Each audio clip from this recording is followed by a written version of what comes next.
こんにちは、昭和の子供です。早いものでプランターで飼い始めたこのピンポンパール、1年をね迎えることができました。飼い始めた頃はね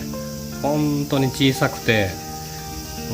一番大きい号でね5センチぐらいでしたかね。それで一番小さいのがね3センチ弱かな。すごくちっちゃくてね、もうひ弱そうでね、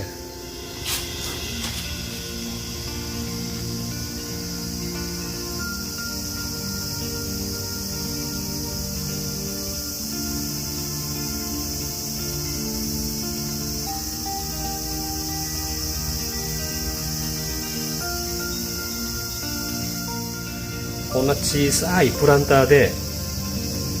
屋外で1年間通して飼育するっていうのは初めてだったんで、それもね和金とか強い金魚だったらねまあ大丈夫だと思うんですけど、初めて買う金魚だったんで、ピンポンパールは特にねやっぱり心配だったのが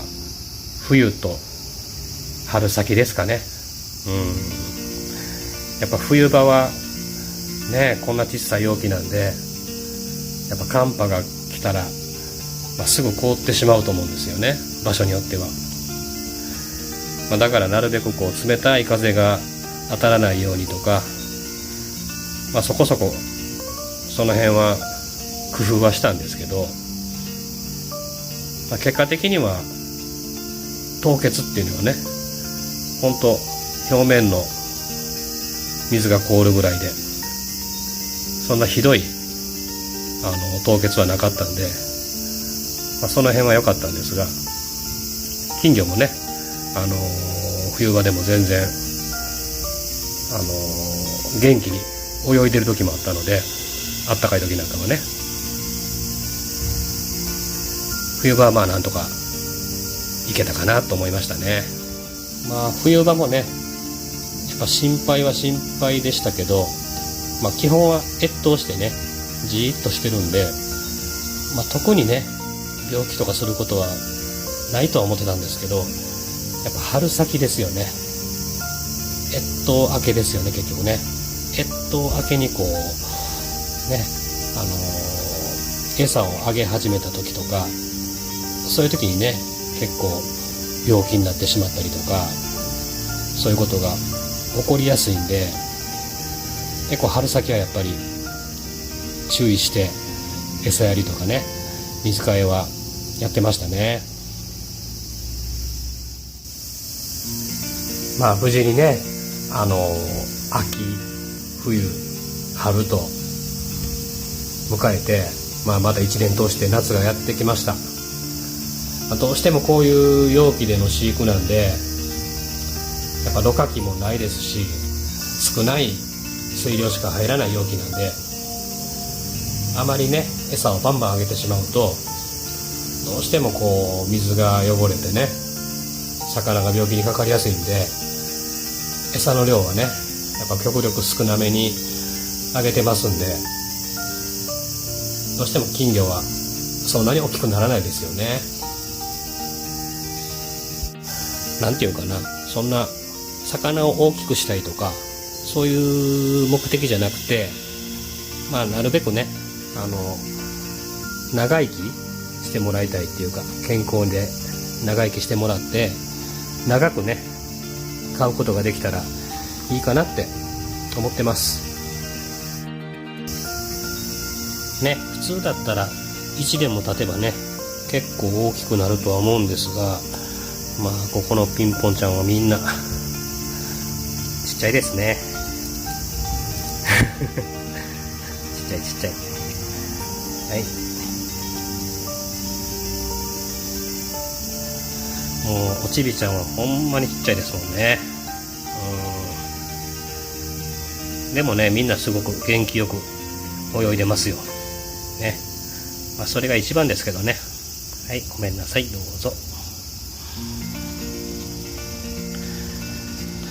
はい、次男坊です。こいつが一番元気かな。分かった。はい、どうぞ。はい、ちょっと場所は変わりましたけど、以前ね、ホテイアオイについてたメダカの卵ですね。それが孵化しましたっていうね、動画を上げたと思うんですが、今ね、こう映ってるだけでも結構元気そうにメダカが泳いでる姿が見えると思うんですが、カメラに映ってるのはそこそこ大きくなったねメダカたちで、ちょっとカメラにも映らへんぐらいすごくちっちゃい稚魚もね、下の方でいっぱい泳いでます。餌の方はこんだけ大きくなればね、普通のメダカ用の餌でもいけると思うんですけど、ほんと小さい稚魚の方はあんまりホッケー餌食べれないと思うんですが、メダカ用の餌をあげるんじゃなくて、金魚の餌をちょっと細かく砕いてあげたりしてます。それでもね、特にみんな問題なくね、大きくなってきてますね。あんまりこう過保護にしなくてもね、意外と育っていくもんですよね。水草ももうすごく増えてしまっているので、このメダカのプラ舟に移してあげてます。やっぱ隠れる場所はね、作ってあげた方がいいと思うので、やっぱ上手にこう水草の下で隠れてますよね。可愛いですね、メダカも。今回の動画はここまでになります。1年間ね、無事に過ごすことができてよかったと思います。これからも1年2年3年とすくすく、大きくはならないと思いますけどね、あんまりね、すくすく、育ってくれればいいかなと思ってます。それでは失礼いたします。